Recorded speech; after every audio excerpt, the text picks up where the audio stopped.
गोपीजनवल्लभ गिरिवरधारी।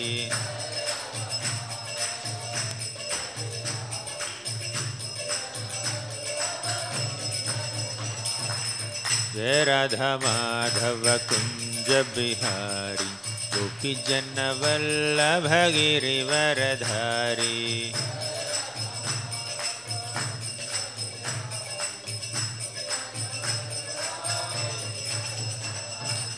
जय राधा माधव कुंज बिहारी, गोपीजनवल्लभ गिरिवरधारी।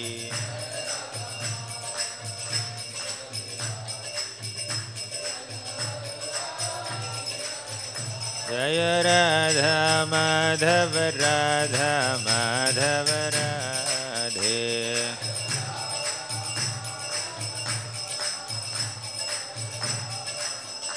जय प्रभुपदा प्रभुपदा प्रभुपदा, जय प्रभुपदा।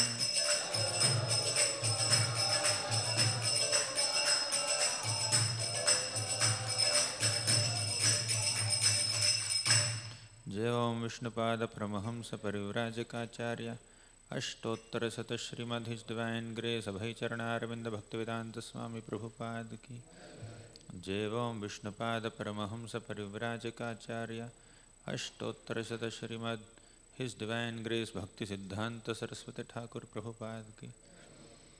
नमाचार्य श्री हरिदास ठाकुर की। प्रेम से कहो श्री कृष्ण चैतन्य प्रभु नित्यानंद श्री अद्वैत गदाधर श्रीवासादि गौर भक्तवृंद की।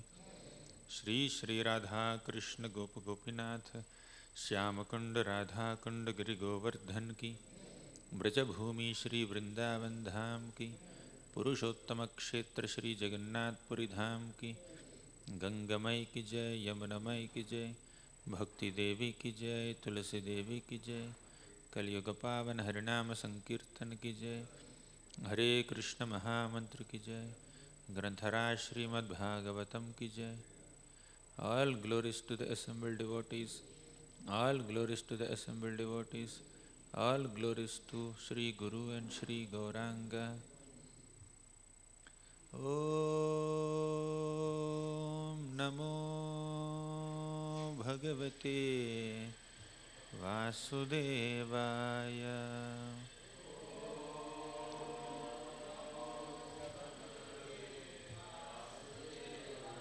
Om Namo Bhagavate Vasudevaya.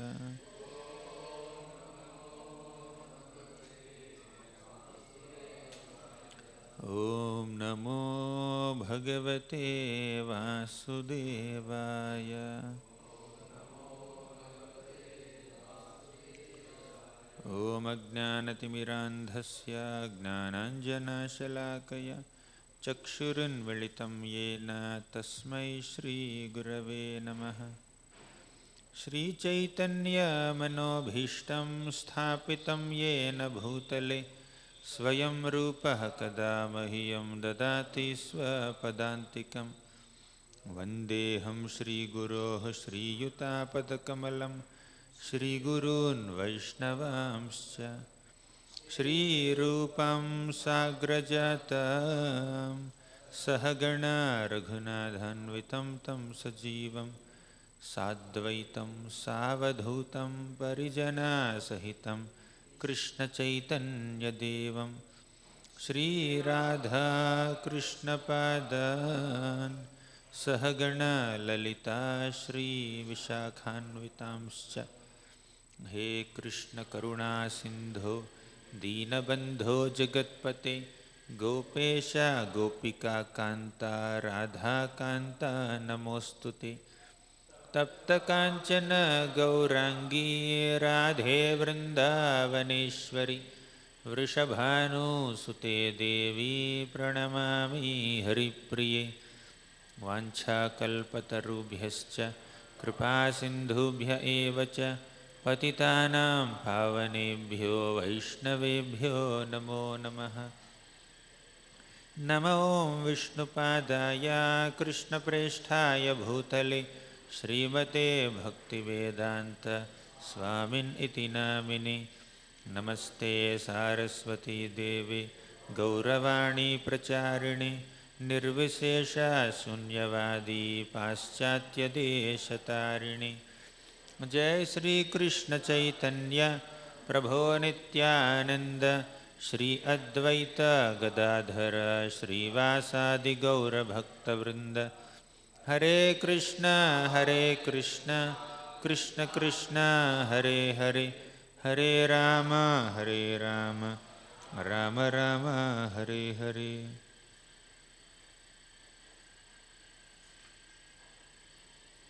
Hare Krishna. My humble respects to all the devotees who have assembled for this session on the glories of Lord Sri Ramachandra on the upcoming occasion of Sri Ramanavami. So today, in the next 1 hour, we will try to discuss some glories of Lord Ramachandra, some qualities that are exhibited by Lord Ram in his manifest pastimes on this earthly planet. So, whenever there is a decline in dharma and whenever there is an increase in adharma, the Supreme Lord appears on this planet in some form.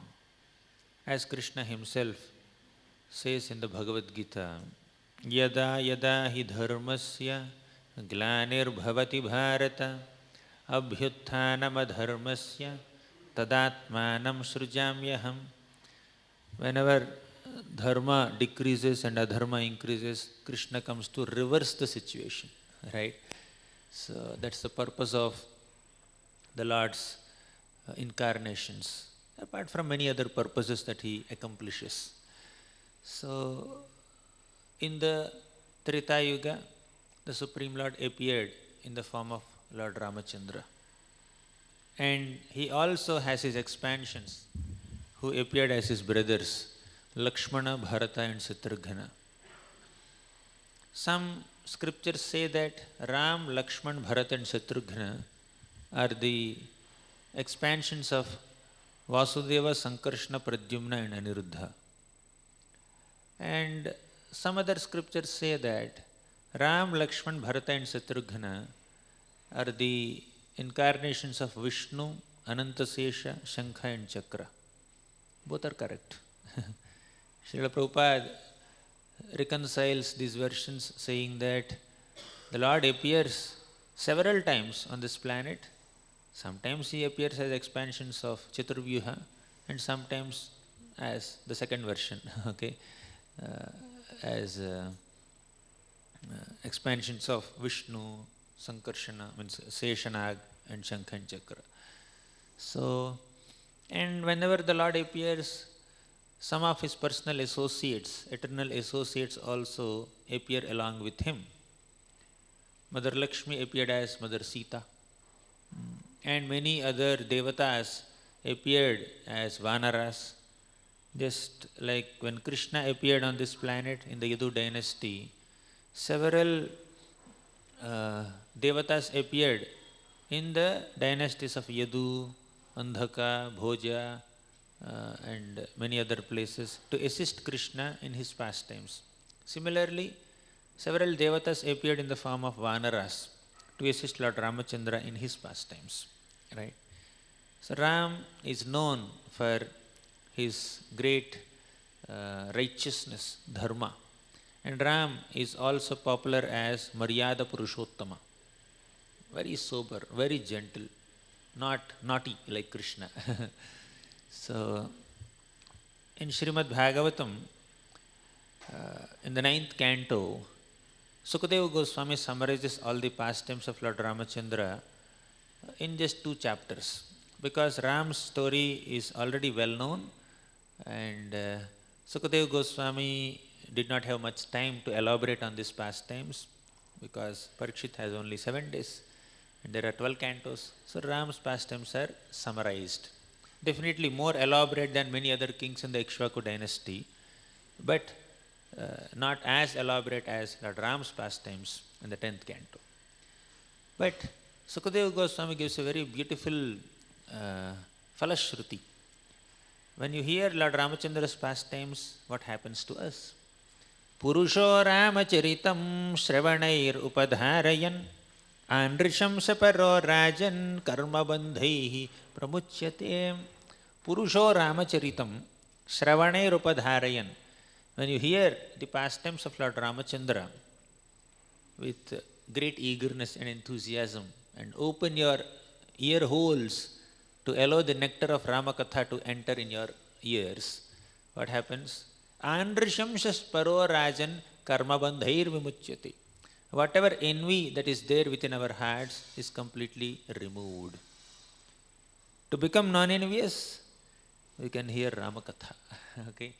So Rama Katha completely destroys the envy in the hearts of devotees, according to the statement by Sukadeva Goswami in Srimad Bhagavatam. Lord Ramachandra's character, personality is an abode of great lessons for the humanity to learn. So, Sukadeva Goswami only, in the 5th canto of Bhagavatam, he says, Martyavatarastviha martya sikshanam raksho vadhayaiva nacha kevalam vibho.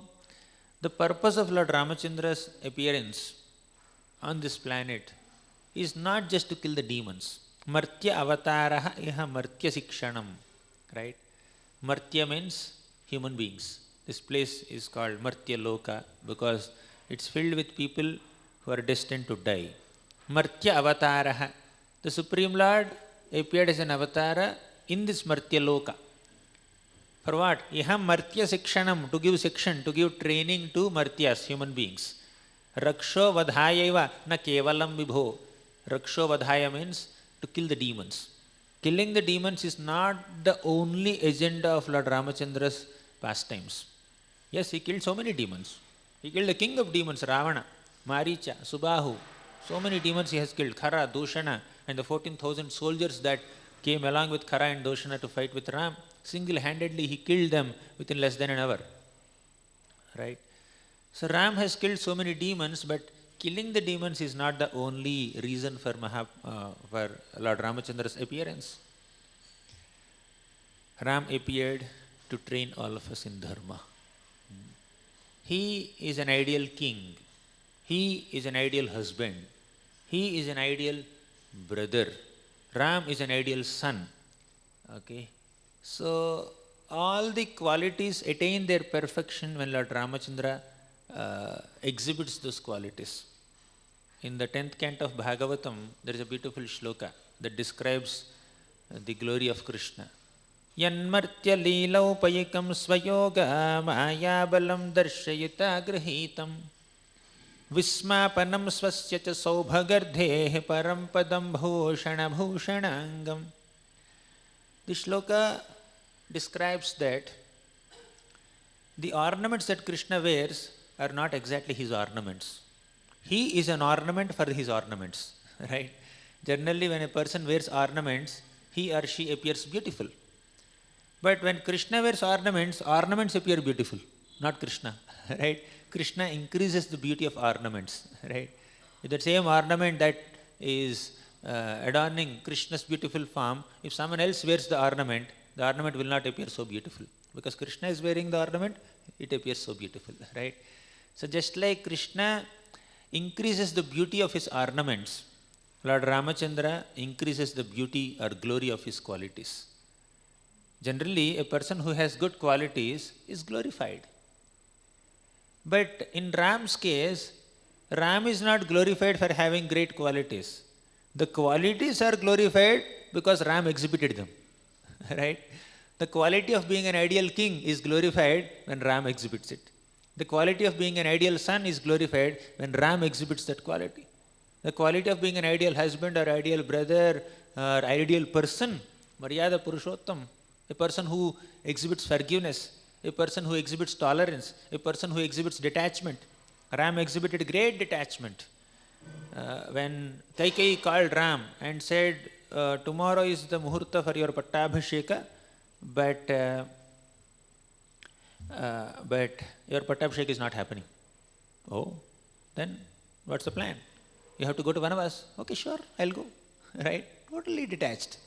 So,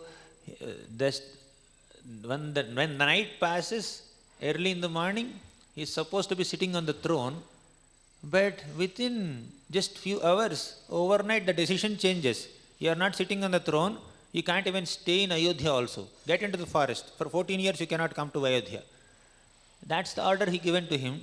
Ram had absolutely no attachment to this kingdom. He just, with absolutely no change in his expression, he just left Ayodhya. Right? So, great quality of detachment, great sense of dutifulness to fulfill the promise of his father. So, when Ram is exhibiting all these qualities, the qualities get their recognition. Yes, Ram is truthful to his, oh wow, we should also be truthful. Ram is very forgiving. He said, even if Ravana comes to take my shelter, I will forgive. Okay. So, Ram, because he is so forgiving, the quality of forgiveness gets some recognition. Right? We should also imbibe that quality of forgiveness. Thus, Ram set an ideal example for all human beings to follow. And just like when a celebrity advertises a product, okay, whether it is soap or a cycle or a bike or a mobile phone or some other earphones, TV, whatever, some cream, if some celebrity advertises that product, the product gets some recognition, right? Similarly, when the Supreme Lord appears as a human being and exhibits some qualities, the qualities get some recognition. Whether it is forgiveness or tolerance or accommodativeness or being an ideal son, father, etc. So the qualities get recognition. So, Abhirama Gunakara Dasharadhe Jagadeka Dhanurdhara Dhiramate Raghunayaka Rama Ramesha Vibho Varado Bhavadeva Daya Jaladhe. Abhirama Gunakara. Ram is so beautiful. Abhirama. Yesterday we were discussing with children how Sita Devi was so attracted to Lord Ramachandra's beauty, to Lord Ramachandra's strength in breaking the bow of Lord Shiva into two pieces effortlessly, being a young boy, and also his expert speech in not accepting the garland. Yesterday we discussed the story elaborately. So, Sita Devi is so enchanted. Abhirama Gunakara. So, he is so beautiful. Gunakara, he is an abode of all great qualities. All qualities attain their perfection in Lord Ramachandra. Because Ram cannot, means anybody cannot exhibit these qualities exhibited by Ram as much as Ram exhibited them. Say, quality of forgiveness. Ram exhibits to the highest degree. He can forgive even Ravana also. What to speak of Vibhishan? Vibhishan came to surrender to Ram. We'll discuss that story in more detail. So the quality of forgiveness is exhibited to the highest degree by Ram. The quality of being an ideal king is exhibited to the highest degree. The quality of detachment and dutifulness is exhibited to the highest degree as Ram, in the form of Ram. So all the qualities reach their perfection when Ram exhibits them. Fine? Not when others exhibit them. So, Abhirama Gunakara Dasharadhi Jagadeka Dhanurdhara Dhiramate. Lord Ramachandra is the best of all bowmen. Jagadeka Dhanurdhara. He is the great Dhanurdhari. Okay? So, no one can hold a bow and use it to the highest degree as much as Lord Ramachandra can do. Hare Krishna. Even as a young boy, Ram could effortlessly lift this Shiva's bow that was kept on a big chariot with hundreds of wheels, and it is pushed with great effort by 300 men. 300 young, strong men were struggling to even push the chariot on which Shivadhanu is kept to bring it into the assembly hall, and little Ram just lifted it like left hand, very effortlessly, just like Krishna lifted Govardhan mountain. Okay, so and then broke it also. He effortlessly strung the bow and then pulled the string and then broke it within a few seconds. Right. So this is Lord Ramachandra's glory. Jagadeka Dhanurdhara. when Ram broke this bow, the news went to Parshuram. Okay. So after Ram broke the bow, his marriage has happened with Sita Devi, and Lakshman married Urmila, and other brothers, Shatrughna and Bharat, they married Shrutakirti and Mandavi. So the 4 brothers and 4 sisters, the newly married 4 couples, so they were going from Mithila to Ayodhya. Along with Mithila Naresh, Janaka Maharaj, and Ayodhya Naresh, Dasharath Maharaj, and the 2 gurus, Vishwamitra and Vasishtha, and many soldiers and maid servants, all of them were going on a procession to Ayodhya. Then something happened. Everything became very dark, and there was a great dust storm. So much sound is coming. People became little fearful, as if some tufan or hurricane is coming. Everyone became very perturbed. Then Dasharath and Janaka Maharaj asked Vasishtha and Vishwamitra, what's happening? What is the cause of this great disturbance? Then Vasishtha and Janaka Maharaj, they said, Vasishtha and Vishwamitra said that Parshuram is 100 kilometers away from this place. That's why we are feeling like this. You can just imagine if he comes closer, what will happen. Right? He is about just 100 kilometers away. That's why we are just shaking and land is vibrating. And on top of it, he is very angry also. He is not just coming. He is coming with anger. So much anger. So then Janaka Maharaj and Dasharath Maharaj asked Vasishtha and Vishwamitra, so what's the plan now? What are we supposed to do now? Vasishtha and Vishwamitra said, generally, we don't agree with anything. We are opposite parties. You know, right? There is a great dispute between Vasishtha and Vishwamitra about that Kamadhenu and many other things. And eventually, Vishwamitra became like Brahmarshi. So, they said that we generally don't agree with anything, but in this particular situation, we both have same opinion. Just bow down, surrender. Complete surrender is the only way to save ourselves. So in front of Parshuram, we can't do anything. They said, okay, fine. Everyone surrendered. Everyone almost fainted by the time Parshuram reached there, except 2 people. You know who are they? Ram and Lakshman. Okay. Ram and Lakshman were awake, strong, steady, conscious, and Parshuram came and said, who is that Ram? Who is that Ram? Then Ram said, you are that Ram. Who else is Ram? You are the Ram, Parshuram, the greatest warrior. Then Parshuram was taken aback. He never expected this kind of reply. Okay. He said, okay, fine, yes, I am Ram, I am Parshuram. But I have heard that there is one young boy, his name is also Ram. He is coming from Ikshvaku dynasty, Raghu dynasty. I have heard that he has offended Lord Shiva by breaking his bow into 2 pieces. What does he think about himself? Where is that Ram? I want that Ram, not me. Then Ram said, I am that Ram. But by the way, I did not break Shiva's bow out of arrogance. I was told by my guru to go and string the bow. And as it is my Kshatriya dharma, as Veera dharma, so I went and tried to lift the bow. And because the bow is so weak, so old, it could not even bear my touch, I tried to lift it and it broke into 2 pieces. Okay, I am not responsible for the breaking of the bow. Then Parshuram said, you are so strong, you are so young, so small.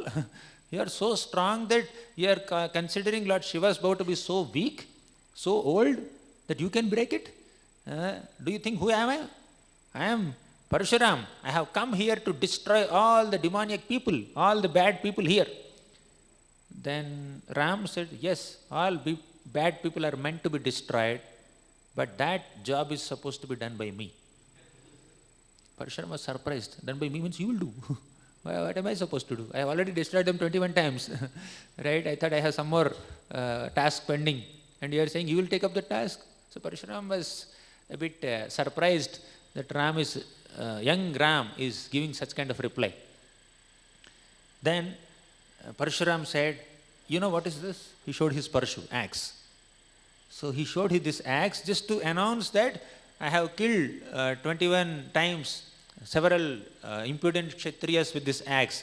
Okay, have you seen this? So he just wanted to show this to our Ram and Lakshman. And Ram and Lakshman immediately offered obeisances to that Parshuram, that Parashu. Okay, they offered dandavats. Then Parshuram was surprised. At one point this boy is challenging me, and at one point he's being so humble and offering obeisances to me. Then he asked, why are you offering obeisances to this Parashu? He said, this is Parashu, held by Parshuram, and it has killed so many demons. It is Lord Vishnu's weapon. We are supposed to offer respects to this Vishnu weapon, right? Then Parshuram was even more surprised. Okay, sometimes he's obedient, sometimes he's like replying back. Okay, so you are saying that you will kill all the demoniac people, right? Do you think you are so powerful just because you have broken Lord Shiva's bow? You think you are so powerful? I will give you Vishnu's bow. Vishnu is called Shanga Dhanva. So I will give you Saranga bow of Lord Vishnu. Let me check whether you can even hold it. Okay. Then Ram said, by your blessings, I can try. Oh, you are able to try also? You are saying that you will try? Okay, let me test this boy. Thinking like this, our Parshuram closed his eyes, meditated. He wanted to invoke the presence of Sangha Dhanva, Vishnu Chapa. Then the bow is not coming in his hand only. He was meditating with more concentration. Vishnu's bow, Saranga Dhanva, please appear in my hands. So he is trying to invoke the presence of Vishnu's bow. But Vishnu's bow is not appearing in his hands. Again, third time he tried to meditate. Again it's not appearing. Then he opened his eyes and he saw Lord Ramachandra already holding it. Right? Ram is already holding the Vishnu Chapa, and seeing that, Parshuram became surprised, and he said, yes, my dear Lord, Dharma Samsthapana is your job now. I agree to your statement. So when Ram appeared, Parshuram has no role to play. I will retire now. Please take over this job of Paritranaya Sadhunam, Vinashaya cha Dushkrutam, Dharma Samsthapanarthaya. Right? So Jagadeka Dhanurdhara. So there is no one who can use the bow as much as Lord Ramachandra can expertly utilize it. Right? So one day, Sita Devi asked our Ram during Vanvas time. So they just came into the forest. Ram is holding bow and arrows, and then they are just wandering into different forests. And Sita Devi asked, Ram, you are always holding that bow and arrow. I never saw you using it. Is it just a decoration? Right? Is it like just a decoration for you, or are you going to use it also sometimes? Ram felt a bit offended. Right? He was a little surprised by this statement by Sita Devi. So Ram said, okay, there is utility for this bow also. Okay, you will see it soon. So eventually, Surpanakha came. She became so attracted to Lord Ramachandra. And she said, will you marry me? Then Ram said, I don't mind, but I have already one wife, and I have taken a vow that I will accept only one wife, so I should not marry you. Right? Yes, Kshatriyas can generally marry, but I cannot marry you because I'm already married. You can try with my brother. He's there only. He's alone now. Okay. So Surpanakha went to Lakshman and said, will you marry me? Then Lakshman said, yeah, I can, but problem is that I am a servant of Ram, and if you marry me, you will also become servant of Sita. You want to become servant or mistress? Then Surpanakha said, no, I don't want to become servant of anyone. Then she again went to Ram. And Ram said, no, I already told you, I cannot marry you. I am already married. See, Sita Devi is here. Then Surpanakha thought that it is only because of Sita Devi that these two brothers are playing with me like this. Let me kill Sita Devi. Okay. So this Surpanakha just went on Sita Devi to kill her, and Lakshman came in the middle and cut her nose and ears. Okay. And she was crying and she left that place. Okay. Now, she went to her associates, Khara and Dushana. They had 14,000 soldiers. All 14,000 soldiers came to attack Ram and Lakshman. And Lakshman said, Ram, finally we got some engagement here in Vanavas. So I'll finish them. Ram and Sita, you just stay here happily. Okay. So let me go and fight with them. Ram said, you will fight, I will fight. Then Lakshman said, my dear Lord, I am your servant. Okay, I am your younger brother. I have come here only to serve you. In my presence, why is the need for you to fight? You don't have to fight. You please stay happily with Mother Sita. So I will go and finish them. Then Lakshman said, Ram said, no, you don't understand. So Ram knows the internal reason. He did not reveal the reason to Lakshman. He said, you don't understand, you just keep quiet, let me go and fight. Okay, whatever is your order, my dear Lord. Then Lakshman took Sita Devi into a cave, right, just to protect her. So you just protect Sita Devi, that's your job. I will finish these people. So Ram single-handedly killed all the 14,000 Rakshasas within hardly an hour, without even a chariot. Okay, but these people were fighting on chariots and with so many sophisticated weapons, and Ram effortlessly killed all of them, right? So then Sita Devi was impressed. Yes, now I understand. Now I understand. You have some, you know how to use a bow. Okay. So this is Jagadek and Dhanurdhara. And one more thing is, when Ram went on the ocean, on the shore of this ocean, Lanka ocean, he prayed to the ocean god, Samudra. Okay. He said, my dear ocean god, I need to cross this Lanka ocean along with thousands and thousands of Vanara soldiers. Can you please show some way to cross this ocean? Ocean god did not respond. Ram sat, he fasted, he waited for 3 days for the ocean god to respond. Ocean god did not respond. Okay. Somehow, considering that Ram is an ordinary man or whatever it may be, ocean god did not respond. Ram became furious. Very rarely Ram becomes angry.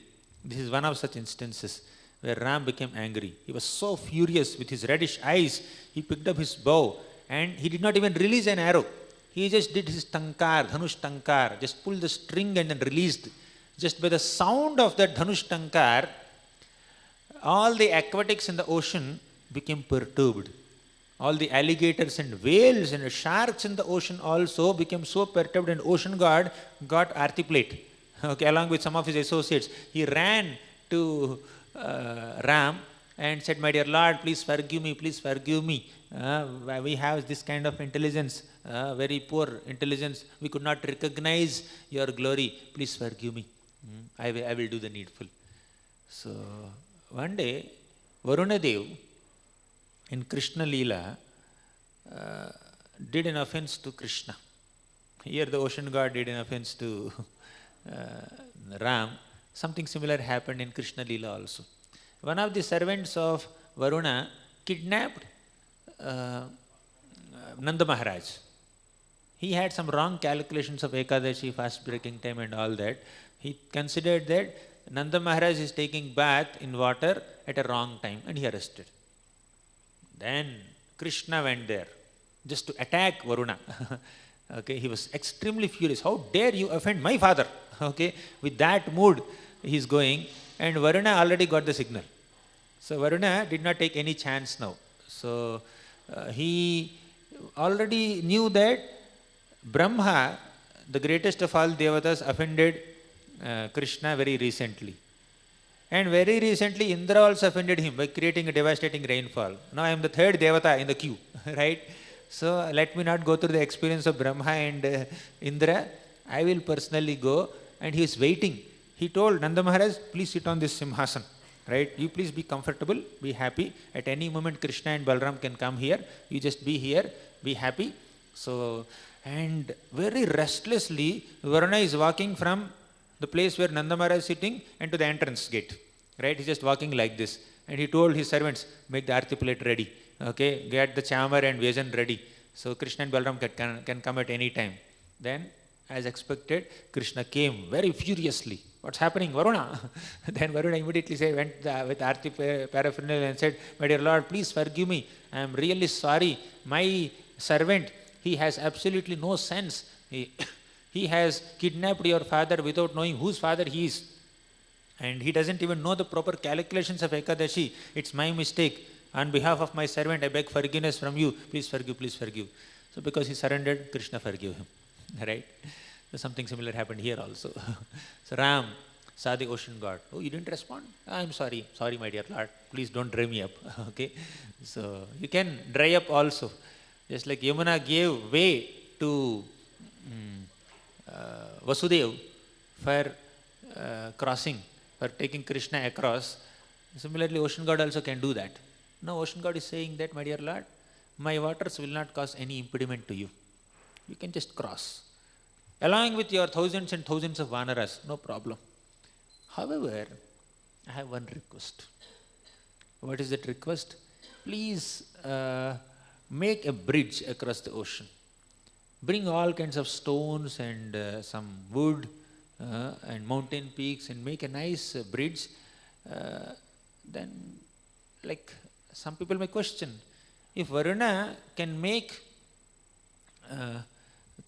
assist Ram in crossing the ocean, why he has to request Ram to make a bridge? The reason is, as a devotee, he did a mistake definitely. He did some 3 days delay in responding to Ram's request, but ultimately he is a devotee. So devotees are very eager to see the Lord being glorified by everyone. So if Ram makes a bridge with floating stones, if Ram can make a bridge, that will expand his glory, and for all time to come he will be praised by future generations, and the ocean god wants to see Ram glorified like this. That's the only reason why he requested Ram to make a bridge, and Ram agreed also. Okay, it's not necessary for Lord Ramachandra to make a bridge to cross this ocean. He can just walk on the water. He can allow all the monkeys also to walk on the water, or he can just disappear on this shore and appear on that shore. He can do anything. Kartum akartum anyatha kartum karite samartha. But still, in response to the request and the desire of ocean god, Ram agreed to make a bridge with floating stones. So this is the glory of Lord Ramachandra. Prabhupada writes in the 9th canto purports that if the Lord can make millions of planets float like cotton swabs in the outer space, why can't he make a stone float on water? But from the perspective of a common conditioned soul, stones floating on water is very unimaginary, right? Very surprising. So to astonish common souls, common people, Ram made that stone bridge in response to the request of our Varunadev. So we need to understand that although the Lord is appearing as a human being, he does so many superhuman activities to establish his godhood and to increase our faith in him. Otherwise, common people can conveniently think that Ram is also an ordinary human being. Just like common people also think conveniently that Krishna is an ordinary child. He is also stealing butter. He is getting chastised by his mother. What a big deal. So they can conveniently underestimate the potency of the Supreme Lord. So this is the nature of conditioned souls. So that's why we have sufficient opportunities to understand and appreciate and acknowledge Krishna's godhood. Now, we were discussing that shloka and then we are going into so many stories. Virama gunakara dasharadhe jagadeka dhanurdhara dhiramate. He is dhanurdhari. We were discussing examples of how he is the best of all dhanurdharis, with the example of Parshuram's episode, then this ocean god's episode, and Kharadushana's episode, right? He's a great dhanurdhari. And Yuddhaganda, if you go, you will find so many examples like that. But we'll not go into that. Right? Jagadeka dhanurdhara dhiramate raghunayaka rama ramesha vibho varado bhavadeva daya jaladhe. He is Raghunayaka. He is the master of the Raghu dynasty. Rama, very blissful personality. Rama means one who enjoys and one who gives enjoyment, right? He makes everyone happy. Just by his mere presence, everyone becomes very happy, imbued with pleasure. Rama Ramesha Vibho Varado Bhava Deva Daya Jaladhe. He he is also an ocean of compassion, Daya Jaladhi. Okay. Now, let's discuss some incidents from Ramayana that specifically highlight what Lord Ram is expecting from all of us. Okay. Anyone can please Lord Ramachandra.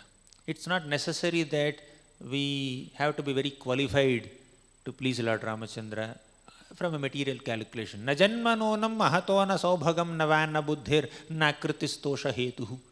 Right? Our janma, our karma, our saubhaga, our opulence, our money, our education, our species also is not necessary to please Lord Ramachandra.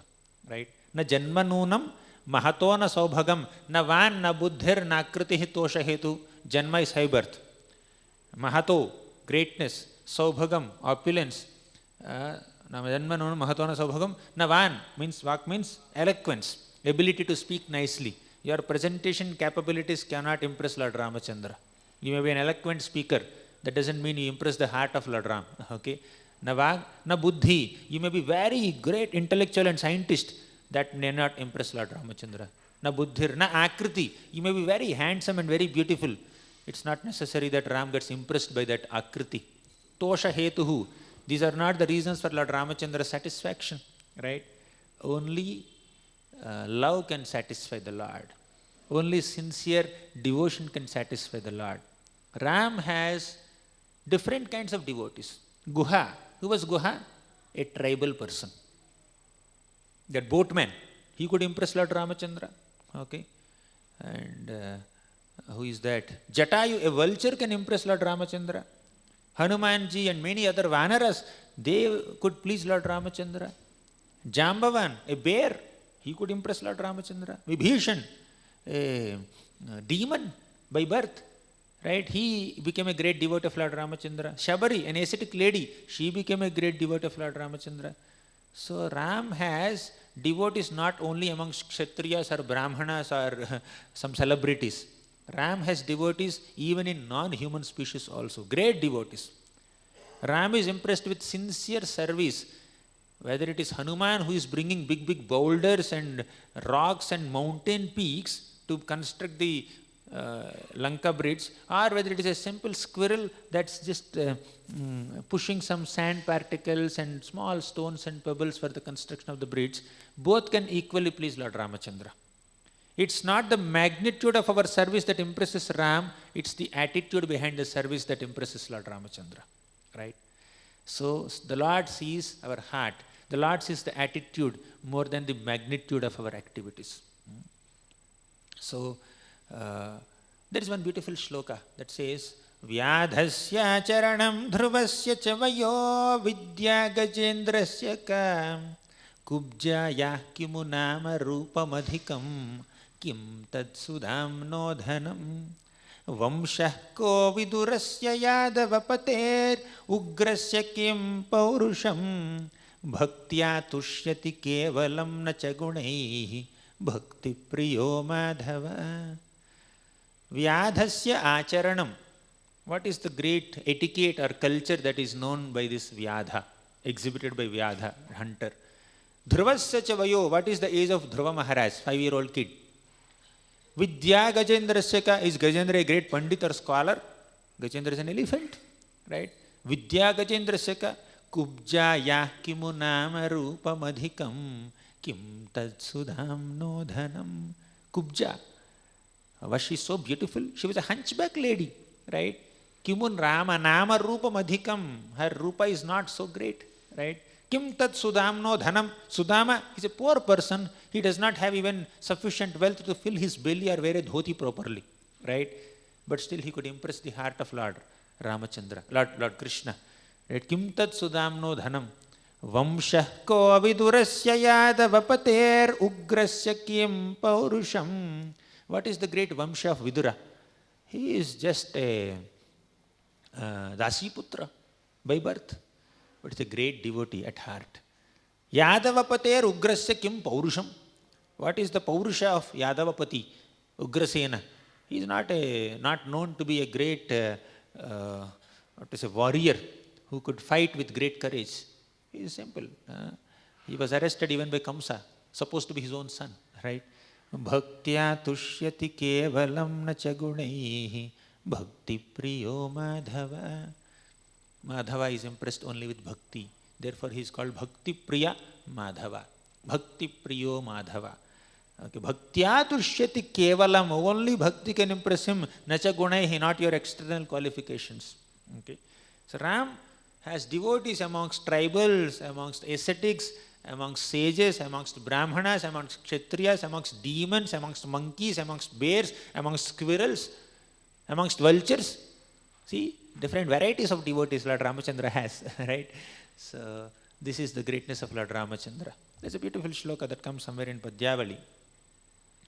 It says, Shri Narayana Pundarika Nayana Shri Rama Sita Pate Govindachyuta Nanda Nandana Mukunda Nanda Damodaram Vishnu Raghava Vasudeva Drhare Devendra Chudamani Samsararnava Karnadharaka Hare Sri Krishna Tubhyam Nama.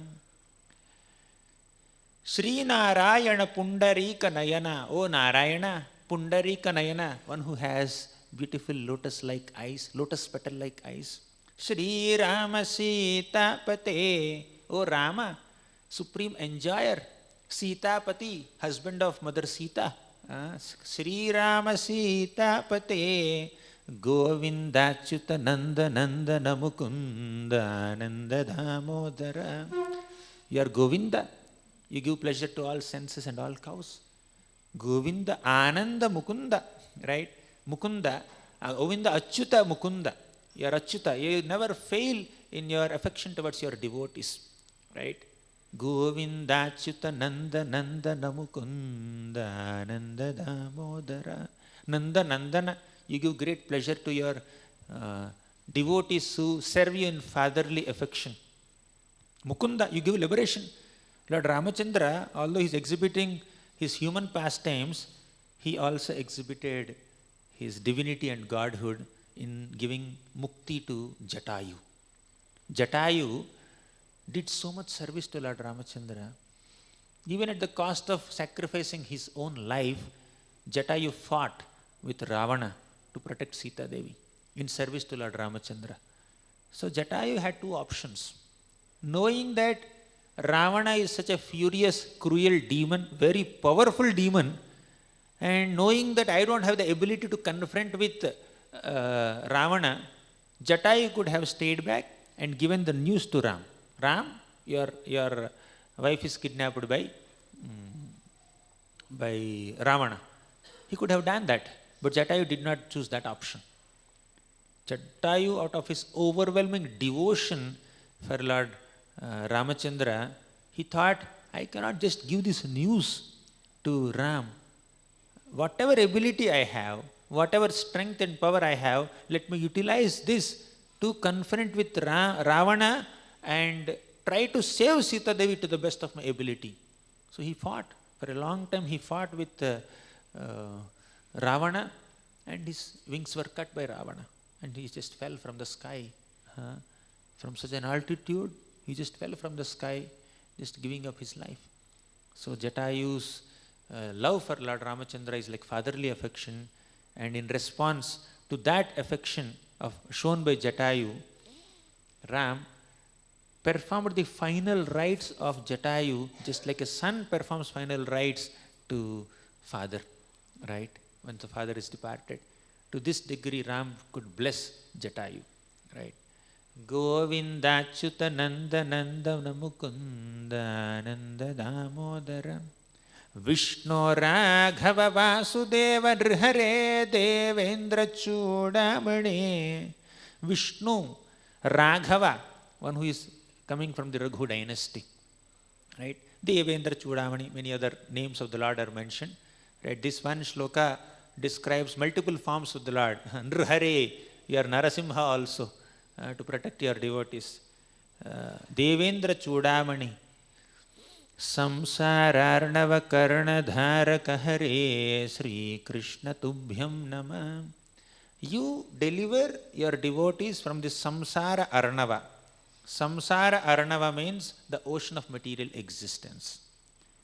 Just take the example of this boatman who helped Lord Ramachandra to cross this river when he just began his vanvas.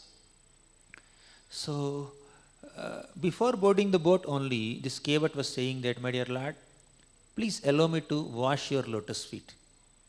Why? Why so? Answer is, just by touching the dust from your divine lotus feet, a rock has become a woman. And if you touch your lotus feet, dusty lotus feet, to my boat will become a woman. What will I do? I am a poor boatman. Okay, so let me wash your lotus feet. So seeing the innocence and clever words of this boatman, Mother Sita smiled. And very intelligently he washed the lotus feet of Ram. Ram allowed him to do so. So Ram boarded the boat.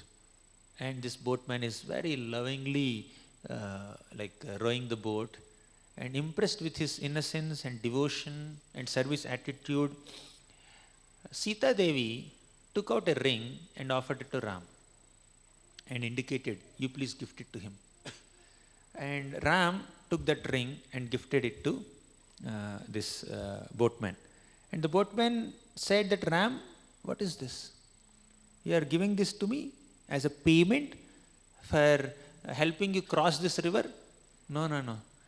I cannot accept any payment. Okay, I cannot accept any payment from you, because this kind of formalities of payment are they are observed only between some strangers. Okay, but we are friends. You are a boatman, I am also a boatman. We both belong to the same profession, right? Because we belong to the same profession, so I cannot accept payment from you. Ram said, yeah, we are friends, we understand. I understand. How can we be of the same profession? You are a boatman, how can I be the boatman? Then Kevat gave a purport in the presence of Sita and Lakshman. Okay, so the boatman said that, my dear Lord, I am a boatman who takes people from this shore of the river to that shore of the river. But you are the boatman who takes people from this shore of the material ocean to that shore, taking them to Vaikuntha. So you help people cross over this material ocean. Therefore, you are also a boatman. You don't understand that. You are the boatman. Okay. So I cannot accept this payment from you. Because I am not charging you for boarding my boat, you are not supposed to charge me when I come to board your boat. Right? Don't say that your anarthas have to be cleared, right? You have to be completely pure at heart, then only I will accept you. I have so many shortcomings. I am trying to overcome them, but somehow or the other, please show mercy, right? Give me some concession. Don't accept payment. Don't ask for payment. I am a poor fellow. What can I offer you? So very cleverly he said, and Ram was pleased with his devotion, right? Samsararnava karna dharaka hare. So Lord Hari is one who destroys the material existence, one who takes us out of this material ocean. So this is how Lord Ramachandra can give liberation to anyone. So now let's discuss a few incidents. I am just randomly discussing many incidents in Ramayana. So let me discuss one incident now. What pleases Lord Ramachandra? Bharat is very dear to Lord Ram's heart. Although Bharat is misunderstood by so many people, Ram never misunderstood him. First, Bharat was misunderstood by Kaikeyi. Kaikeyi thought that if Bharat can get to sit on the throne, he will be happy.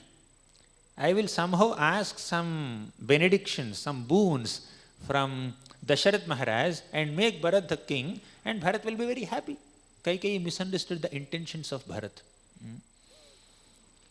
So that misunderstanding led to so many misunderstandings. Because Kaikeyi asked Dasharath Maharaj to make Bharat the king, Dasharath Maharaj also started doubting Bharat. Oh, Bharat wants to sit on the throne? Not allow Lord Ramachandra to sit on the throne? Earlier, Dasharath Maharaj had no doubt. Bharat is a dedicated servant and a loving brother, younger brother of Ram. So, whole Ayodhya knows this. No one had any doubt on Bharat's intentions. But after Kaikeyi asked this boon, even Dasharatha Maharaj started misunderstanding. So our own activities and attitude will make us being misunderstood by others. But sometimes others' activities also will create a misunderstanding on our character in the minds of others. That's the nature of this world. Bharat is completely innocent, but he is misunderstood by 100 people because of Kaikeyi's wrong calculation. So we need to tolerate that, right? So Bharat is innocent. Sometimes when I do something, when I say something, when I do something that is not very appropriate or out of innocence or out of accident or out of intention, I may do something and I will be misunderstood by others, right? But although I am totally innocent, sometimes I am misunderstood by others because others may create also misunderstanding. So we need to learn to tolerate all that. Anyways, coming back to this Bharat's thing, Kaikeyi misunderstood. Because of that, Dasharatha Maharaj misunderstood. When Bharat came from his grandfather's house back to Ayodhya, by the time Ram went to Vanavas, Dasharatha Maharaj left his body only out of separation from Lord Ramachandra, and Sita is not there, Lakshman is not there, and entire Ayodhya was immersed in an ocean of lamentation. Nobody had sent an email to Bharat. This is what is happening. Okay, nobody had sent a WhatsApp message to Bharat. In those days, that communication was not there. Bharat is coming very happily to meet his elder brother Ram, and what he saw at Ayodhya is just a lamentation-filled place, very difficult to even exist, stand there even for a moment. One moment passes like one yuga there in separation from Ram. So nobody had a smile on the face. Nobody had some bandwidth or inclination to speak a few words of reception and welcome to Bharat also. Entire Ayodhya was filled with ocean of lamentation. Then Bharat went to Kaikeyi and said what has happened. She narrated everything, and as if she has accomplished a great task, she was announcing to Bharat, see, this is what I have done. Now you can be the king, rule this kingdom. Then Bharat said, what nonsense, right? How can I rule the kingdom when Ram is out of the kingdom? Who told you that I want your kingdom? I want a kingdom. Then he chastised Kaikeyi like anything. I will not repeat all that. Okay, and he practically rejected her. Then he went to Kaushalya. Kaushalya misunderstood Bharat. Vasishtha misunderstood Bharat. And all the Ayodhya Vasis misunderstood Bharat. Then he had to prove his innocence in front of them. And he decided that I must go to Lord Ramachandra and convince him to come back to Ayodhya. When there is a misunderstanding in the devotee community, we cannot go away, we cannot give up Vaishnava Sangha. Okay, understanding that these misunderstandings are very inevitable, we should learn to tolerate and try to continue to take shelter of that same Sangha. Okay, very important lesson Bharat is giving. Bharat did not think that I am so innocent, but all the Ayodhyavasis are misunderstanding me. They are showering such fierce glances upon me as if they want to burn me to ashes with their fiery glances. So Bharat was so devastated. At the same time, he did not consider getting out of Ayodhya. He continued to stay there only. He convinced Kausalya Devi, Mother, do you ever think, do you really believe that I have a desire to sit on the throne? Do you really believe so? If you believe so, there is no one who is as unfortunate as me, right? So even life becomes very difficult for me to continue. So then eventually Kaushalya believed, trusted the intentions of Bharat. Yes, my dear Bharat, now I understand that you don't have any bad intentions. Somehow this unfortunate incident has happened. So then again, Bharat had to do the same thing with Vasishtha. He had to prove his innocence. He proved his innocence in front of so many Ayodhyavasis, including his elders and gurus and mothers. And Bharat is called Bharat because he is carrying the burden of this responsibility of kingdom of Ayodhya. In separation from Lord Ramachandra, he had to bear this burden, bhara. Bhara means burden. He has to bear this bhara of misunderstanding. He has to bear this bhara of the responsibility of the kingdom. So that's why he's called Bharat.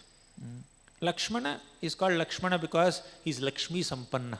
What is the Lakshmi that he has? What is the Lakshmi that Lakshmana is endowed with? Service attitude, right? So Bharat somehow gathered all the Ayodhyavasis, some soldiers and everyone, and he went to the forest to meet Lord Ramachandra. From a distance, Lakshmana could notice. He was sitting on a tree and he saw something is coming towards us. First he saw the flag of a chariot. He couldn't understand. This is a chariot from Ayodhya. So who is the king of Ayodhya now? Bharat. So Bharat is coming here on his chariot and he saw many soldiers are coming. So much of paraphernalia, so many people are coming in a great procession. So Bharat saw, Lakshman saw and understood, not understood, misunderstood, that Bharat is coming to attack Lord Ramachandra. Because of him, Ram is now in the forest. Now that he returned to Ayodhya and he is sitting on the throne, he is coming to kill Lord Ramachandra, attack Lord Ramachandra. So he immediately went to Ram and said, Ram, just give me an order. Just order me. I will immediately finish that Bharat and all the soldiers that have come here to attack you, to kill you. Just give me that order. So this Bharat, because of Bharat only, you are wearing the simple clothes, simple robes like a sannyasi and then say, wandering in the forest. So please, let me kill that Bharat. Then Ram said, Lakshman, Bharat will not think of harming me even in his dream. Just keep quiet, wait and watch. Just stand there. Okay? You will see the whole thing. In just few minutes, everything will be revealed to you. Lakshman, who misunderstood Bharat, just kept quiet and stood there. Ram ordered him, right? Eventually Bharat came and said, my dear Ram, please come back to Ayodhya. Then Ram said, how can I come back to Ayodhya? I have given a promise to my dear father. And then Bharat said, father is not there. Just because father is not there, that does not mean his promise is not there. Promise is there. He promised Mother Kaikeyi that I will do Vanvas for 14 years and you will rule the Ayodhya kingdom. Then Bharat said, no, all the Ayodhyavasis and me, the so-called king, and all the mothers, and even Kaikeyi who has asked those boons from Dasharath, everyone is desiring that you should come back. And I am 100% sure even Dasharath Maharaj also has the same opinion. He never wanted to send you to the forest. If you come back and rule Ayodhya, he will also be happy in whichever loka he is. Then Ram said, we cannot tweak dharma like this. Whether willingly or unwillingly, our father had sent me to the forest. And the promise is, for 14 years I will be in the forest. I cannot change it. I cannot change that word, and you also should not tweak that. Then Bharat said, okay, fine, my dear Lord, I will just continue. But I cannot sit on the throne. I will rule, because it's an order from your side, from father's side. I will rule the kingdom, but I will not accept any royal clothes. I will not sit on the throne. I will rule on your behalf. Bharat accepted the responsibility of the kingdom, not the facility. He is not attached to the facility. He is only accepting the responsibility to rule the kingdom. So this is the nature of a devotee. We are not attached to facilities that come along with our service. We need to accept the responsibility only. Oftentimes, an immature person wants to accept all facilities and do very minimal in the responsibility, right? But Bharat is not like that.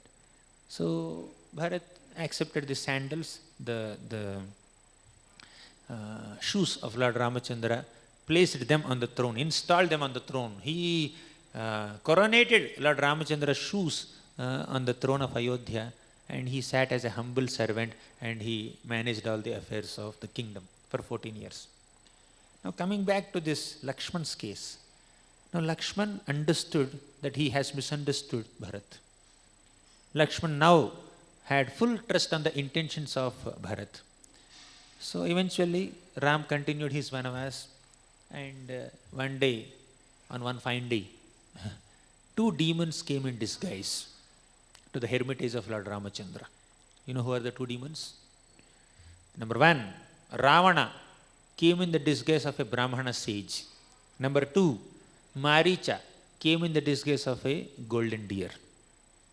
For what purpose? Their project is somehow allure Sita Devi and divert Ram and Lakshman from her presence and make her alone so that Ravana can kidnap her. You know the whole story. To summarize, so Ram ran behind that golden deer to catch, and after a while he released an arrow, and that golden deer, who was actually Maricha, he shouted for help, and that shouting, that loud shout entered the ears of Sita Devi. Okay. And Ram never shouts. Lakshman knows that very well. Lakshman and Ram are born together. They grew up together. Lakshman is completely aware of Lord Ramachandra's capabilities. But Lakshman did not pay any heed to that shouting, right?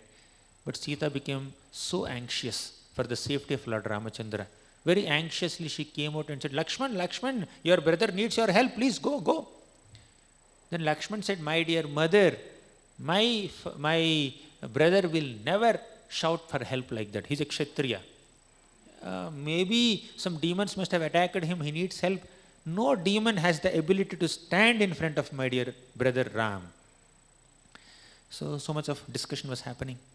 At one moment, Sita Devi said, one brother took away the kingdom of Ram. Another brother is trying to take away his wife. It will never happen. Your poor intentions will never come true, my dear Bharat, my dear Lakshman. And Lakshman was devastated to hear this statement. The pain of misunderstanding, you will understand the pain of misunderstanding only when you are misunderstood by someone, right? So at one point, Lakshman misunderstood Bharat. How much pain, excruciating pain that Bharat was experiencing because of this misunderstanding by all Ayodhyavasis and even Lakshman also, his dear brother. But now when Lakshman is misunderstood by Sita Devi, Lakshman was totally devastated, right? Extremely devastated. And by the way, let's not misunderstand Sita Devi for saying these words to Lakshman. Sita Devi was very anxious for Lord Ramachandra's safety. Therefore, Sita Devi had to say something very, very strong to inspire, to instigate Bharat to somehow go, okay, and to serve Lord Ramachandra. She did not really mean it, but she said it, okay. So we need to see all these characters of Ramayana, whether it is Sita Devi or Lakshman or Bharat or Ram or all these great personalities, they are enacting some beautiful pastime. We need to learn lessons from their activities. We should learn what to do and what not to do from their activities without misunderstanding them, without minimizing their glory. That's very important.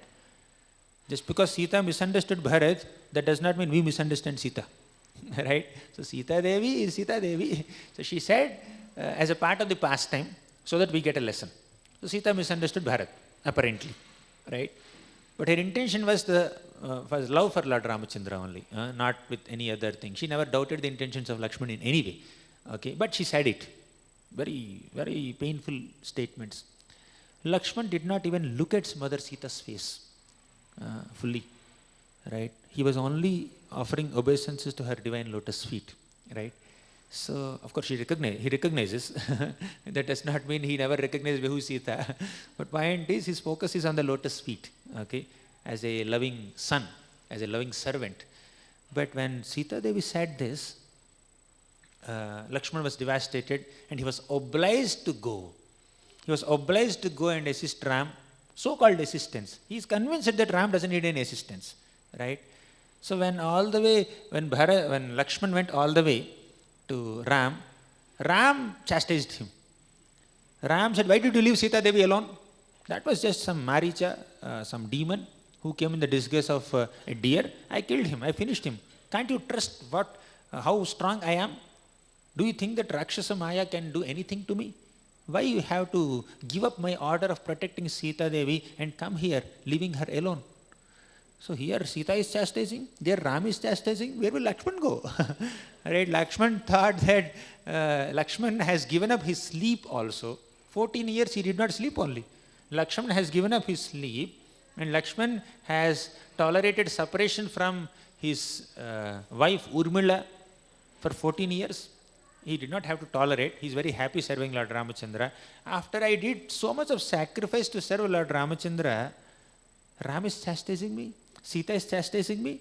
Enough of their service. Let me go back to Ayodhya. Okay, I will go and stay in Ayodhya only. He did not say like that. He continued to serve. Service requires tolerance also. Sometimes we may be chastised by the same persons whom we are serving.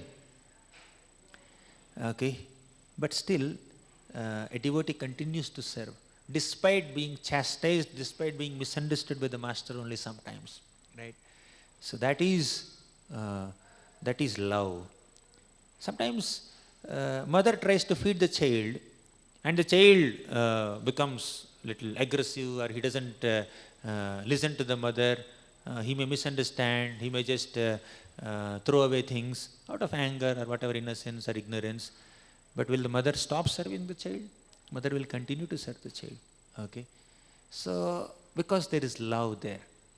Because there is love, service will not stop, although the person whom you are loving may act or speak in ways that are not very palatable to you sometimes. Right? They are not very comfortable for you sometimes. So, love includes tolerance also.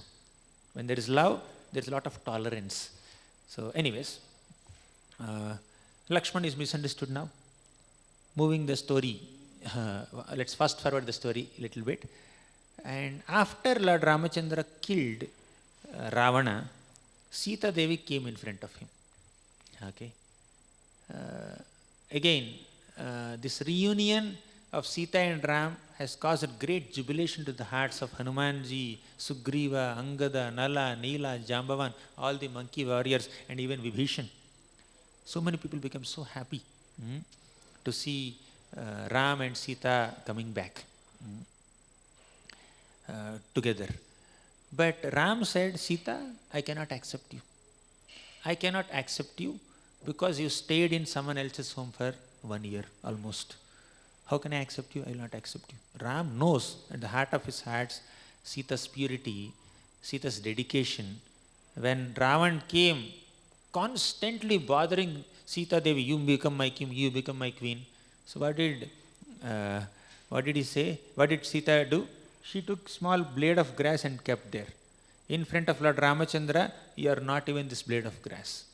Right? So Trina. So that's her purity, that's her dedication to Ram. But Ram is saying that you stayed in someone else's house, I cannot accept you. Okay. Sita is misunderstood now. So now she is able to understand the pain that she has caused to Lakshman by misunderstanding him. Okay. Sita felt so insulted. Again, see it only as a pastime. Ram can never misunderstand Sita. The separation between Ram and Sita is just a cause of great spiritual jubilation for them. It is called Vipralambharasa. Love between the lover and beloved is experienced in two ways. The joy of union and the pain of separation. Vipralambha and Sambhoga. That way, Ram and Sita are always experiencing spiritual bliss, whether they are together, whether they are separated. Okay. So Ram always loves Sita Devi and then trusts Sita Devi. That's why he did so much to reclaim her. But now he is saying that just to reveal to all of us that he is not pleased when we misunderstand another devotee. Isn't it? That's the main message there. Okay. So Sita, and another reason is also there. The Sita that stood in front of Ram is not the real Sita. It's a Maya Sita. How can Ravana touch real Sita? Ravana only kidnapped Maya Sita. Sita is happily there in the protection of Agni. So anyways, coming back to this pastime. Sita Devi could not tolerate that insult by Ram, and she could not tolerate being misunderstood by Ram. She considered giving up her life. So she entered fire. And fire god came out and told Lord Ramachandra. He said that, Ram, by the touch of Sita, I became pure. Fire is known to be extremely pure, and Mother Sita's purity can purify even fire also. Okay, so that's how pure your wife is, please accept. Then Ram accepted, right? So point is that Ram never intended to misunderstand Sita or insult Sita or reject Sita. Ram always loves Sita, but he enacted this pastime, one thing to get the real Sita, but another thing is, when we misunderstand one devotee, Ram is not pleased with it. Lakshman misunderstood Bharat, and Lakshman got the experience of being misunderstood by Sita. Sita misunderstood Lakshman. Sita got the experience of being misunderstood by Ram. So, in the first half of our discussion, we discussed that Ram is pleased with anybody who has a simple, humble service attitude. Simplicity and innocence in devotion pleases Lord Ramachandra. We have seen that, we have discussed that, right? Whether it's a squirrel or a vulture or a bear or a monkey or a tribal or an ascetic or a sage or a kshatriya or a demon, whoever it is, they can please Lord Ramachandra by their attitude. We have seen that. However, what displeases the Lord is when we misunderstand devotees, when we offend devotees, when we minimize the position of devotees. Vaishnava parad hurts the heart of the Lord. It may not hurt the Vaishnava, but the Lord, Vaishnava may tolerate, Vaishnava may forgive. Even if the Vaishnava is hurt also, he is willing to forgive an offender, but Lord Ramachandra cannot tolerate such offenses to devotees, right? So what did Lord Ram do? He gave this chain reaction of offenses, chain reaction to the offenses. However, we should never minimize the position of Bharat or Lakshman or Sita Devi, because they are playing these roles in this divine story of Lord Ramachandra to give us so many lessons, so that we are protected in our attempts to perform devotional service. We should safeguard ourselves from all these offenses. Like that, there are so many such incidents where Lord Ramachandra proved that he is pleased with simple devotion and he will be displeased with Vaishnava Parad. Many such incidents are there, but we will not take all of them because it's 9:35. Mike is also doing Shirshasana. Okay, thank you very much. We'll conclude here. Shri Ramachandra Bhagavan ki jai, Shri Ramayan ki jai, Shri Ram Navami Maha Mahotsav ki jai, Srila Prabhupada ki jai. Any questions? Yeah, you can ask questions. Prabhuji, in the beginning of the class, you were telling that like Lord Ram is the ideal king, is the ideal father, son, also the ideal husband. Some people actually ask questions that, of course, he has all these ideal, but actually one thing is that he's not ideal parent, he's not ideal father, because he did not give protection to these sons, Lava and Kusha. They did not grow under him. So, like, what can you answer them? That's a circumstance. Father is not necessarily father of two sons. He is loving father of all the citizens of Ayodhya. Okay, so now Lava and Kusha appeared in a peculiar circumstances, right? When Sita Devi was at Valmiki's ashram. But once Sita Devi disappeared into earth, then Lava and Kusha were brought back by Ram, and then he enthroned them, okay, as the kings. And the Bhagavatam describes a big dynasty. So apparently Ram may not have spent time with them during the childhood of these boys, means in the initial days, but it was all circumstantial, okay. So, and it's a part of the pastime where Ram had to give some importance to the words spoken by that washerman and just keep Sita away, just so that in future lusty kings will not comment on Ram, will not take Ram as an example to maintain illicit connections with so many people, right? So therefore he tolerated separation from Sita Devi, and he kept Sita also in separation from himself, and experiencing Vipralambha Rasa on a divine spiritual platform, as we discussed briefly. So we need to understand that Lava and Kusha grew up in such circumstances. That does not mean they are deprived of their fatherly affection. They are nourished by Lord Ramachandra's pastimes. They have heard from Valmiki. Their whole childhood is completely immersed with recitation of Ramayana, hearing of Ramayana. Thus Ram is always with them in the form of his Naam, may not be physical. Okay. So spiritual subject matter sometimes cannot be evaluated with our material calculations. From an external perspective, father giving time to the children, physically staying with them, yes, that is giving attention. But on a spiritual perspective, Ram is present in the form of Ramayana on the tongues and in the ears of Lava and Kusha right from their birth till they were enthroned and forever. Right. Is my understanding.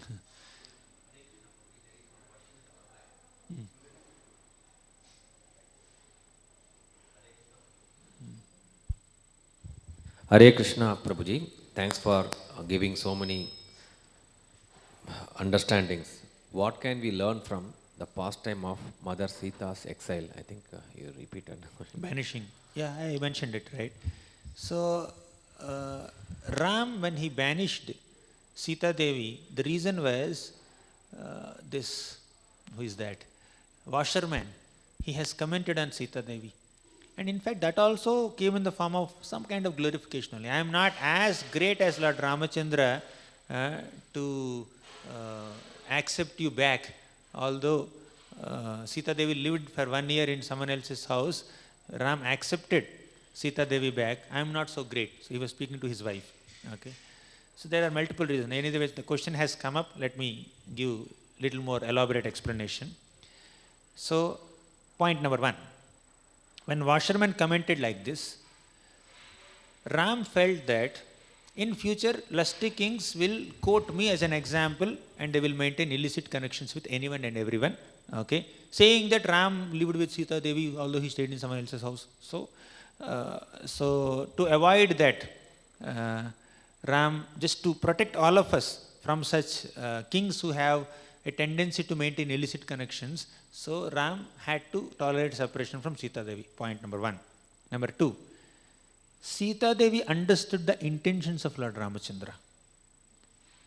Ram, quote unquote, banished me not out of envy or hatred or anger for me, out of his responsibility as a king. And as a queen, she understood her responsibility to facilitate Lord Ramachandra's kinghood, and then she accepted his decision. Right? She did not misunderstood. She did not find it as a problem. Okay? Although many people say that it's problem, but Sita Devi accepted and cooperated with Lord Ramachandra's decision. Third, as I indicated slightly in our session, love is experienced by union and separation, Vipralambha and Sambhoga, right? So when the lover and beloved meet, there is a joy of union. And when they are separated, whether during the Vanavas, when Ravana kidnapped Sita, or when Sita is exiled, when there is separation, the experience is called Vipralambha Rasa. You can read 5th canto, 19th chapter. Prabhupada writes elaborately. Sita and Ram in separation from each other, they are experiencing divine spiritual love for each other. That's on a very high platform, Vipralambha Rasa. So that's also joy. On a material platform, distress is distress, happiness is also distress. On spiritual platform, happiness is happiness, distress is also happiness. Right? On material platform, meeting gives joy and separation gives distress. Okay? But actually speaking, whether it is meeting or separation, material platform means distress only. But on the spiritual platform, the joy of union and the pain of separation, both are cause of spiritual bliss only. That is Vipralambha rasa and Sambhoga rasa. Okay?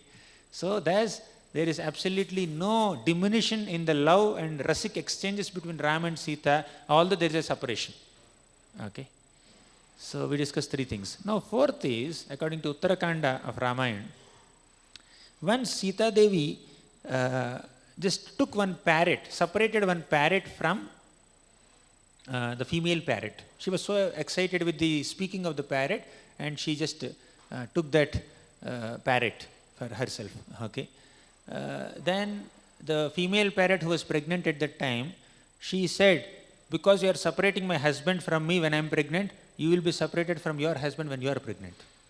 And it is said that that parrot has appeared in the form of Vasharman and commented. Okay. However, this apparent curse gives a simple, some kind of explanation for us why there is a separation between Ram and Sita, the fourth reason. But the third reason is the ultimate. So no curses can affect Sita or Ram. Okay? No pain can affect Sita and Ram. On a spiritual platform, they are always happily experiencing spiritual joy, whether they are together, whether they are separated. This is the ultimate reason. So this is like other few reasons are there to establish some kind of right example for the kings to follow. So there should not be any chance for the future kings to find a flaw in the character of Lord Ramachandra. So he took this decision. And Sita understood it. She did not have a big problem and she did not make an issue out of it. Okay. Okay. Any other question? Yes, Prabhu. Prabhuji, Hare Krishna. Prabhuji, thank you so much for the sweet pastimes and the narration. Ramayana as a whole is sweet, but this 1.5 hour narration was more sweeter is what I felt, Prabhuji. So service, you said service requires tolerance, but when actually it comes, somebody chastises, actually it triggers a chain reaction. So tolerance is just one part of it where you have to do, but the chain reaction that triggers causes a lot of more turmoil than that. How do we understand, how do we practice this tolerance when somebody chastises in services? It's not that easy, but as you said, we have to practice. And the impetus for such a practice is, it comes from our sincere performance of Shravanam and Kirtana. The more we hear all these pastimes of these great souls, how they tolerated, all the Pandavas, Draupadi, Kunti, they faced so many reversals, but they tolerated. Parikshit Maharaj was blasphemed and cursed by Shringi, and he was cursed to die within 7 days. He tolerated. Then, who is that? Mother Parvati misunderstood Chitraketu Maharaj. Of course, Chitraketu Maharaj commented on Shiva with a tinge of pride, but Mother Parvati cursed him so much that he has to become a demon in the next life. Then Shiva understood the intentions of Chitraketu. Although there is a tinge of pride, there is a pure intention that his concern, Chitraketu's concern was that nobody should misunderstand Shiva. When Shiva is sitting with Mother Parvati so intimately in the presence of so many sages, common people may misunderstand Lord Shiva. They consider him ordinary. Therefore, he gave that comment. But he said it loudly in front of everyone. Okay? He gave feedback to Lord Shiva in front of everyone loudly. Mother Parvati became upset and she cursed. So he immediately came to Mother Parvati and said, "My dear mother, I accept your curse. I am really sorry for whatever I have said. And whatever you think is wrong, let that be wrong, and may I be forgiven for it." He did not justify. He gave a clarification. I never have any disrespectful feelings towards your husband. I only consider him worshipable. But what I said, if it offends you, I accept responsibility for it and I accept your curse. So, we have seen examples of several devotees in Srimad Bhagavatam who exhibited tolerance when other Vaishnavas dealt with them in a certain way that caused some pain, right? But from another perspective, in the name of tolerance, we don't have to allow ourselves to get exploited.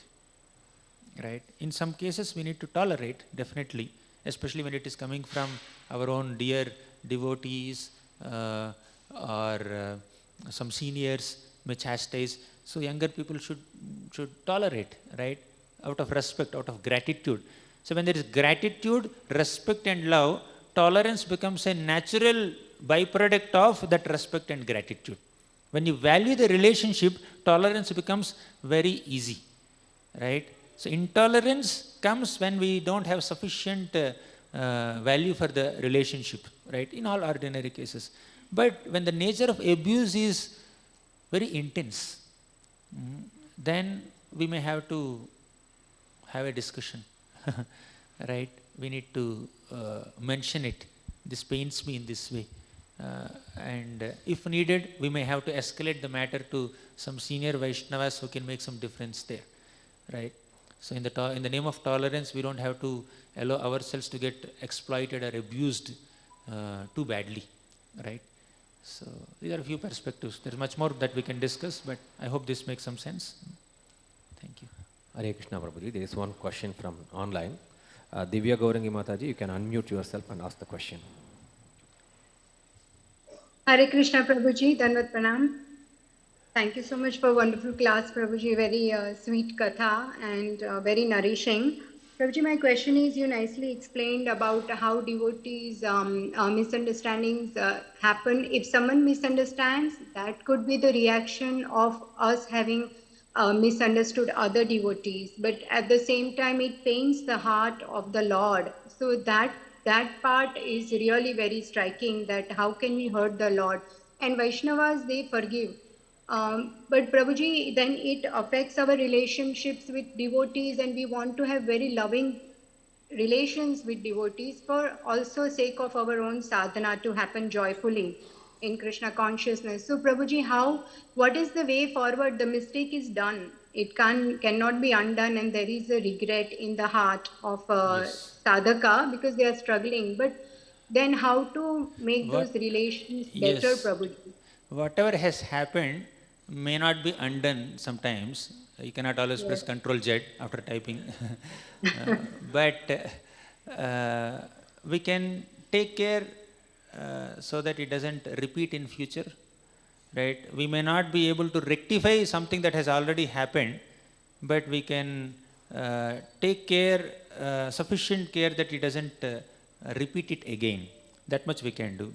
And when we understood that another devotee is hurt or felt bad because of our behavior, we should gather all the humility and strength and courage and honesty within us to go and apologize. I'm sorry.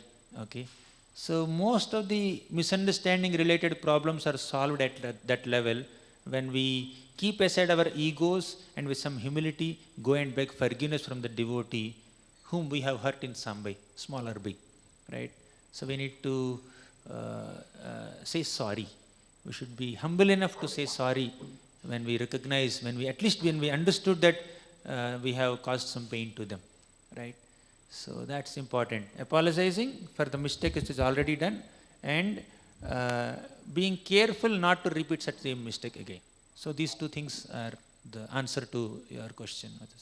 Yes, Prabhuji, just a small thing there that yes, we apologize, but if the devotee is more displeased and if they say that no, everything is fine, but then their behavior towards us has changed, it's not like before, then in that case, what do we do, Prabhuji? Because we are not acknowledging our sorry. We should give some time, right? Yes. Depending on the degree of inconvenience that we cause it to some people, they will take some time to respond. We cannot immediately say that okay, the behavior should be according to our expectations. Oftentimes problems are because of our undue expectations and not giving space to people for yes. Okay, I hope. Yes, so we should give time, Prabhuji. Thank you so much, and hopefully one day with prayers, that devotee will be pleased with us again. Thank you, Prabhuji. Hare Krishna. Hare Krishna. Any other question? No. Thank you, Prabhuji, very much for the wonderful class. Prabhuji, this was in regards to Marich pastime. Like, I had this question in mind since long time regarding Ramayana, that we have seen it in the serial. Even you can confirm if it is exactly what is bona fide. That when Marichi, he has taken kind of sannyas. He has left all the evil activities. But when Ravan makes a plan to kidnap Sita, he goes and convinces Marich in different ways to do this act. And then finally he threatens him and all the tools he uses. So Marich thinks that, because Ravan at the end tells that if you don't follow what I'm saying, I'll kill you. So Marich thinks that it's better to die at the hands of Ram than to die at the hands of Ravana. But the thought which comes to my mind is, I hope I'm not misunderstanding Marich, but it's that he may be dying at the hands of Ram, but if Ravan's plan gets successful and if Sita Devi is kidnapped, so much of pain will be caused to both, Sita Devi and Ram. So that thought that it's better to die at hands of Ram than Ravan, but that is at a particular cost. So how we can reconcile? Ultimately, yeah, that's a very valid thought. When we hear the response of Maricha to Ravana. However, Kaikeyi's reaction when Manthara told him whatever she had told, and this here Maricha's reaction, all these things urge us to think that why did they behave like this? They could have behaved in this way. Okay. But if they have behaved in the other way that we are expecting, Ramayana would not have happened. Right? So Maricha's accepting the request of Ravana and playing the role of a golden deer, being killed in the hands of Ram, all these things are very essential for Ramayana to take place. Ravana has to come and kidnap Sita Devi, and Ram has to go and kill Ravana. So that's the whole thing. If the kidnap doesn't happen only, killing doesn't happen only, and Vanavas doesn't happen only, so where is Ramayana then? So instead of, sometimes Acharyas may give a reason why they have behaved in this way. So when a Tikakar, when a commentator, when a bona fide Vaishnava Acharya gives a nice explanation for what these people have done, we accept it. But when such an explanation is not available, for example, the best way is to accept the pastime the way it has happened, instead of saying that it could have happened in this way. Why this has happened in this way? Just accept it the way it has happened and then identify the important lessons for us to learn. Right? We cannot change their activities now. So the way they have acted is revealing so many lessons to us, let's accept them. Right? And sometimes Acharyas give explanation why they acted in this way, we accept that also. Hare Krishna. One question from online. Giridharan Prabhu, you may please unmute and ask the question. Srihit Giridharan Prabhu, please unmute yourself. How much time do we have? It's almost 10 o'clock. Hare Krishna Prabhu. One second. I'm sorry. Yes, Mataji. Prabhu, when someone is doing wrong things to them, it comes back to them in a different form. But in the material world, we are not supposed to do a wrong thing or do any bad things to them. If we do, it comes back to them in a different form. Like you said, when Mother Sita separated the birds from the male bird from the female bird, it comes back to them in a different form. It's just an example, but is it not repeating in the material world, like one after the other? How should we avoid it? We know when someone is doing something wrong, if we question them, they take it in a wrong sense and they just avoid it. How should we tolerate? The tolerance level is very low also, right? Okay. How to face the situation? It's not that clear. When someone causes some pain to us, it comes back to us. How to tolerate Yes. it? That's the question in Yes. essence. That's the question, and how to avoid it also. How to and avoid it keeps it? just repeat. Yeah, It's just repeating cycle. Yeah, we kind of discussed it. So when some inconvenience, reversal or some calamity, if you are facing that, then we need to understand that it's a result of my own past mistake. That's what Suniti taught us, that's what Brahma taught us. Tattenu kampam susamikshamano bhunjana evatmakritam vipakam hridvagvapurбhir vidadhan namaste jivetayo muktipade sadaya bhak. So Brahma is saying this to Krishna, that a devotee understands that whatever inconveniences or reversals that I am facing are only results of my own past deeds. Right? So what are we supposed to do at that time? While facing the reactions to our own past deeds, we need to do hrid vag vapur bhir vidadhan namaste, with our heart, with our minds, and with our all sincerity. We need to take shelter of Krishna and continue the path of devotional service. Right? So I did something wrong and I am receiving this reaction. So let me experience this reaction for my purification. Let me continue on the path of bhakti. Then Krishna will eventually bestow his mercy upon us. Now, how to avoid such mistakes? Yes, we need to be very cautious and careful in not repeating the same mistakes again and again. Okay, so that care one needs to take while practicing devotional service, and that is possible when we associate with some sincere devotees. When we associate with some devotees who are being very careful and cautious in their dealings with Vaishnavas, when we observe them carefully, oh, he is so respectful, he is so loving in his dealings, taking inspiration from them, we also refine our dealings with other devotees and take sufficient care not to repeat such mistakes that we have done in the past. Right? That will avoid future reactions. Okay. Does it make sense, Mataji? Yes, Prabhu. So basically, we have to accept and have a tolerance level high to experience it, so that we don't repeat. In fact, yes. In fact, a devotee becomes grateful for the reaction.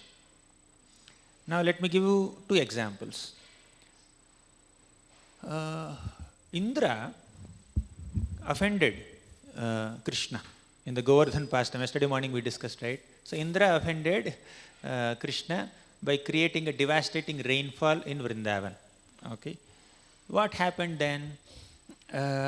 After 7 days, Indra realized that I have done a mistake. Then he went to Krishna, fell at his feet and begged forgiveness. My dear Lord, I am really sorry for doing this. Then Krishna forgave and said, okay, you continue your activities as the king, but no more Indra Puja. It's not cancelled for this year only. It's cancelled forever. Right? Forever Indra Puja is replaced with Govardhan Puja. So, but Krishna did not punish him. Now Acharyas say that Indra went and begged forgiveness from Krishna. Definitely there is some guilt, there is some repentance, but also Indra was thinking, Krishna did not punish me. He only saved Vrajavasis from the rainfall. He may punish me. He may call Yamaraj and punish me. Krishna may punish me. So Indra is thinking that I want to avoid punishment. So in saying sorry, Indra also intended to avoid punishment for his mistake. One story.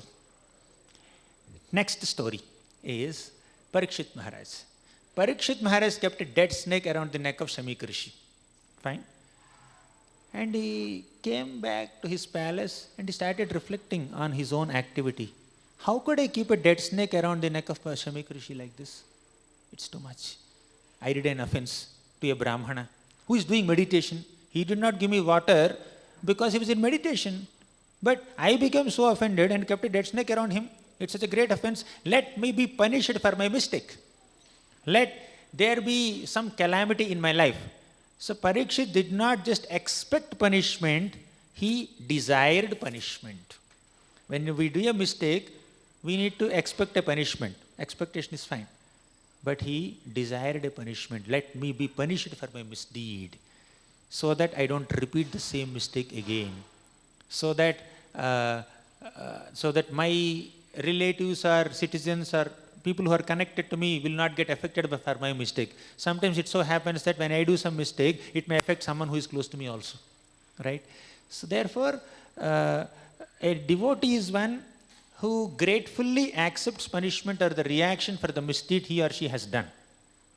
Indra wanted to avoid punishment, therefore he again offended Krishna when Krishna came to that Swargalok to take Parichata tree. He again got into a dispute with Krishna, right? So, devotee accepts reaction for the mistake committed and he will avoid repeating the same mistake.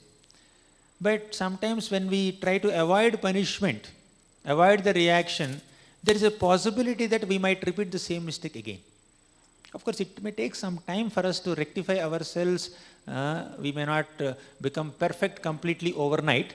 So we may commit the same mistake repeatedly a few times and then we will learn our lesson. That's fine. There's a organic growth, but with a sincere, pure intention to grow within, right? So, but point is, when we try to avoid reaction, when we try to stay in our comfort zone, there is a possibility that we may repeat the same mistake like Indra. But honestly, when we accept the reaction for our mistakes, like Parikshit Maharaj, we will not repeat the same mistake. Does it make sense, Mataji? Whoever has asked the question. Yes, Prabhu. Yes, Prabhu. Great. Thank you. Thank you, Prabhu. Thank you. We'll conclude. Hare Krishna. It's beyond 10 now. Thank you very much. Granthara Srimad Bhagavatam ki jai, Srila Prabhupada ki jai.